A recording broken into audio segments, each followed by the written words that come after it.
everybody, welcome back to my channel. Today's video is going to be a Q&A video. I love to do my live streams with Lindsay every Wednesday at 10 a.m. Pacific, 1 p.m. Eastern, and we do answer a lot of questions there, although we do get chatting and sometimes we don't get to all of the questions.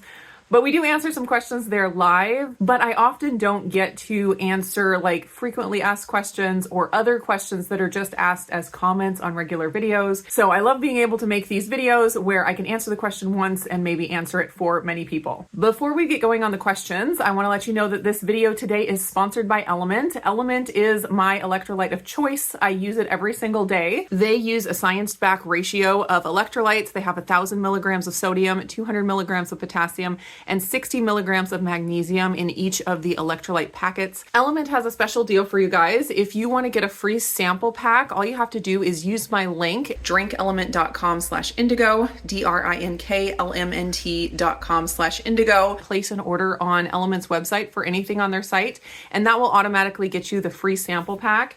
And inside the sample pack, they give you one of each of their regular flavors. So it comes like this.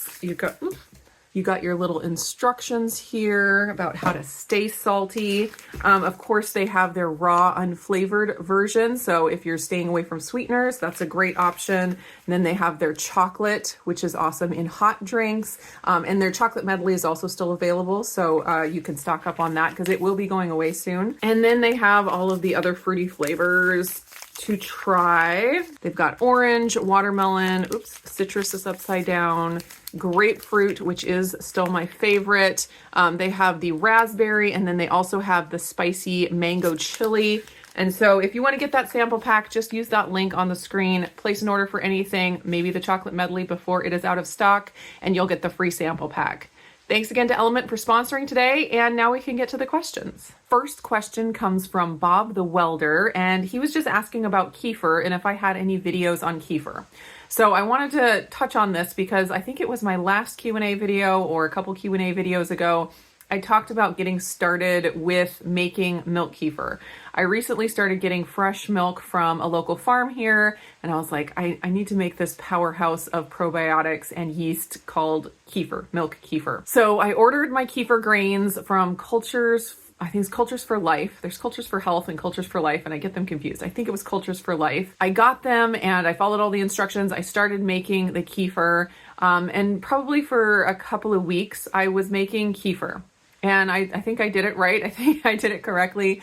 The trouble that I found was having something that I have to maintain every day, I couldn't keep up on, or I wasn't disciplined enough to keep up on. And I ended up deciding I wasn't a kefir person.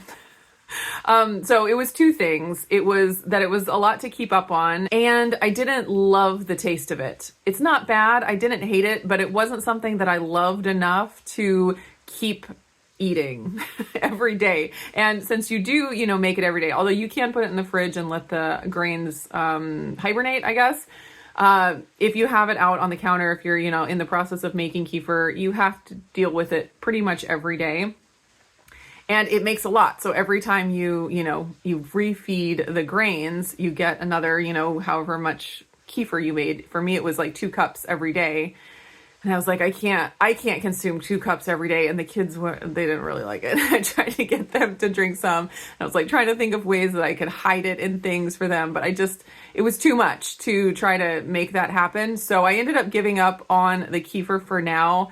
Maybe I'll revisit it at some point. I do think it is a super healthy thing to add to your diet for your gut. It's got both like beneficial bacteria and beneficial yeast. It's just a really, really healthy food. And if I could buy it where I knew it was like the real thing and it was really high quality, I might just buy it and have it to have every once in a while. But the work that went into maintaining it, it was just a little more than I had the patience for right now. So sadly, I do not have any videos on kefir, maybe sometime in the future. I always say, like, I have 5 kids, although one of them is an adult now. So I can, at home, I have 4 kids, and I have to keep them alive, and trying to keep other things alive usually just doesn't work out. Like I kill plants. I tried growing sourdough starter in the past, and it went on for a while, but eventually I kill it. But I've kept my kids alive, so it's a win so far. Anyways, Kiefer, not for me right now, maybe at some point in the future. Next question is from Missy Ling. She says, have you ever tried making bread with anything else but egg white powder, like whey protein powder? So no, I haven't tried whey protein powder. I would be interested in trying. I know a lot of people do baking with whey protein powder, all different kinds of baking, more than just bread. And I am interested in playing with it. If anyone has any amazing recipes using whey powder, I'd love to hear about it. I do typically try to stay away from nut flours, so like almond flour and stuff. So if it was a whey plus almond flour, that's not really something that I'm looking for. But if there's something that's primarily whey with, I'm fine with different fibers and stuff like that. But with primarily whey, I would be very interested in seeing the recipe. I have not tried the egg white bread recipe with whey protein instead of the egg white powder. I've seen that some people have tried that, and some people say it works really well. Some people say it doesn't work at all. So I have no experience with that. But there was a long time when I was experimenting with the egg white bread that I was eating dairy free. And so I didn't go down the road of trying to use the whey powder as like an add-in or anything like that. But I'm not dairy free at this point. So I would be open to trying something if somebody had an amazing recipe, something that looked really good. Definitely be open to it. Next question is from M. Whitford 1, asking about the vision therapy I was showing that I was doing with Renee on my last What I Eat in a Day video. I have shared about Renee's vision therapy journey for a long time, since we started on it, which was when she was like 3, and I made videos about the whole journey from the very beginning. I haven't made very many recently. Like, we got to the point where we were kind of in a holding pattern, and so I wasn't making regular update videos anymore. I probably should make one to add to that playlist to round things out. But I was showing just some clips of her doing her vision therapy exercises. So the question was, random question, are those newer exercise versions for strabismus, that's where the I floats in or out, and that your child was performing? I had had the string and ball to use 45 years ago. That's the Brock string. I wasn't as devoted to the exercises as I could have been, but these things you were showing seem more engaging than the string. Okay, so the Brock string is still used. Renee has one, and we do different exercises with it, and it's very effective. But then also, like, the world of vision therapy, there's so many exercises. Like, there's so many different things. And with technology, I mean, there's apps, and there's like computer programs that they use in the office, like so many different things that they can do these days with vision therapy to help all different kinds of vision issues. I mean, strabismus is just one of them. It's just really amazing to see kind of this world of vision therapy and all the things that they can do with these seemingly simple exercises, like these simple tools, like a string and a ball and red and green glasses and different things like that. Like, it's incredible what they can do. So I'm sure lots of the things that we're doing are newer, but it's all being built upon like the foundation of vision therapy. And we're always like, they're always learning and growing and finding new tools and more engaging ways to make progress. Anyways, it's fascinating. And I definitely recommend checking out vision therapy for anyone who has, eye turns or anything like that. They even can help you with like motion sickness, if that's something you struggle with. There's all kinds of things that you can gain from vision therapy. So that's my vision therapy plug for the day. But please remember, I am not a healthcare practitioner or professional or expert in any way. So talk to your own doctor or ophthalmologist. Next question comes from Mary D. Mock 101. She was asking on my last What I Eat in a Day video, what is the True Endurance pre-workout drink? I must have missed that in past videos. Yes, I have been using this for several months now and absolutely love it. So back at KetoCon 2023, Lindsay and I randomly got to meet and hang out with Jonathan Shane of the Keto Road.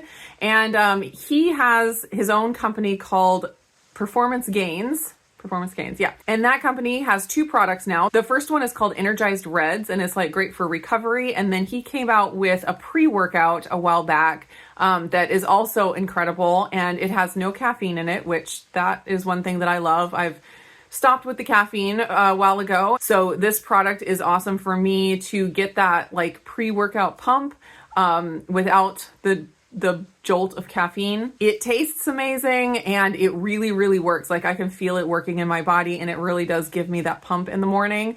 Sometimes I will even have it like in place of coffee if I want like a pick-me-up. I also love using it like before, if I have a day where I'm going to be filming a lot of videos and I just want to like be energized, I take it and it helps me to like just be motivated to do stuff. He has developed it, you know, like for himself, and he's been super careful with all the ingredients and just making sure they're top notch. And I love that he shares that with all of us so we can all benefit from it as well. As always, I'll have a link down in the description. That's one that link that I always have in my description in any of my videos, at least any of my recent videos. So you can find that there with a discount code. Next question is from Amy11228. And she was asking on one of my recent What I Eat in a Day videos where I showed my glucose for the day with my NutriSense CGM. So the question was, I noticed your glucose is in the 90 to 105 range the majority of the day. In looking at old videos, it was usually in the 70s or 80s. Do you know why it was higher at baseline this day? So that's a really good question, and there are a couple responses to it. First off, over the summer, I was doing a lot of like trying to get into ketosis. I had a continuous ketone monitor on, and I was doing a lot of experiments to get into deeper ketosis. And I achieved deeper ketosis through various different ways. And when I was in deeper ketosis, my blood sugar was lower. So comparing my blood sugar when I'm not doing those experiments, getting into deeper ketosis, to when I was, that there's going to be a big difference there because it definitely was lower back then. Also, the other thing that's completely separate from that is that CGMs can often run 10, 20 points high or 10, 20 points low. They can kind of vary. And so it's always recommended to calibrate the CGM after you put it on after like 24 hours. You want to do like a finger prick in the morning before you've eaten, but like an hour after you wake up so you're not dealing with the dawn phenomenon. Kind of just see where you're at and see if it's lining up to what the CGM is saying. I did not do that with this CGM. And so it's possible because it was close enough to normal for me that I just didn't worry about it.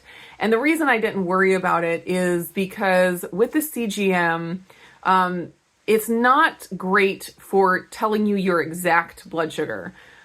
It's a better tool for showing you how much your blood sugar is changing throughout the day. So if it's running 10 points high or if it's running 10 points low, it's still going to show you it raised this much and went down this much. The exact number that it's sitting at isn't as important on a CGM. So because the CGM was close enough to normal for me, I didn't worry about it. Sometimes it's like so, crazy high or crazy low that I'm like, I've got to check this, but this one, it was close enough to what I consider normal that I didn't calibrate it. And, after a few days, I was like, I think it's probably running a little bit high, but I didn't worry about it because I don't really use the CGM for my average blood sugar for the day anymore. I typically look at my variability, which I talked about in another video that I'll put up in the cards. But that's talking about how high or low your blood sugar goes from baseline throughout the day. So you can see if you're having really big swings or, just kind of staying real close to that baseline, and the difference between those two things, even though your average could be the same on both of those days, you're showing a lot better metabolic health if you're staying a lot closer to baseline throughout the day instead of having these drastic ups and downs. So the average won't tell you, how high you went and how low you went. And the variability is something that I find to be more helpful when you're working with a CGM. So that's a long answer to say it could be running a little bit higher for various reasons. Maybe not though, but that's not really what I use the CGM for as much anymore. I'm more looking at the ups and downs throughout the day, and it's been really good. Typically you want to have a variability of 14 or below, like ideally. And mine has been running around like 8, 9, 10. And I will get my A1C tested every once in a while to see my average blood sugar for 3 months. Even though there are people that say that that's kind of outdated now too. Who knows? But I do that every once in a while just to get that little snapshot of the average for 3 months. And all of that is good for now. Last question I have, and actually it contains 2 questions here. So it is from the HRB1234. I see Redmond salt often mentioned. Is there something special about this salt over other salts? Okay, yeah, lots of us love Redmond salt, and there are some things that are special about it. Not to say that there aren't any other salts on the market that are just as good. There's lots of salts that are fantastic. I love Redmond salt because it is mined in the US. It's also a sea salt, but it's in mines that haven't been a sea for a long time. So our seas are very polluted these days with microplastics and all of that junk. And so salt that is mined from the sea can have those pollutants in it. But the Redmond salt is from a mine in Utah where they don't have that issue currently. So I love that peace of mind. I also love that it's a whole salt. I don't know if that's a term at all. I just made it up. But it has all of the minerals. It hasn't been stripped and bleached and, you know, all the things that are done to just regular table salt. It has all like the complex of minerals in it. And I like that. Minerals are super important. I'm learning more and more about the different minerals that we need in our bodies to function optimally.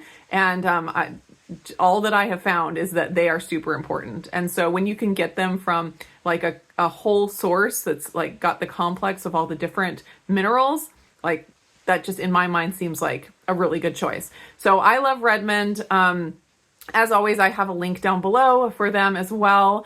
And they not only make salt, but they also make a lot of other great products. Their toothpaste is something that I use every day. I will never go back to a different like regular over-the-counter toothpaste because they're like clay toothpaste. Fantastic. Like it makes my teeth feel the cleanest they've ever felt. I love it. They have lots of amazing seasonings, and probably the thing we use the most besides just the regular salt, although we may use it as much or more than the regular salt, and that is the smoked salt.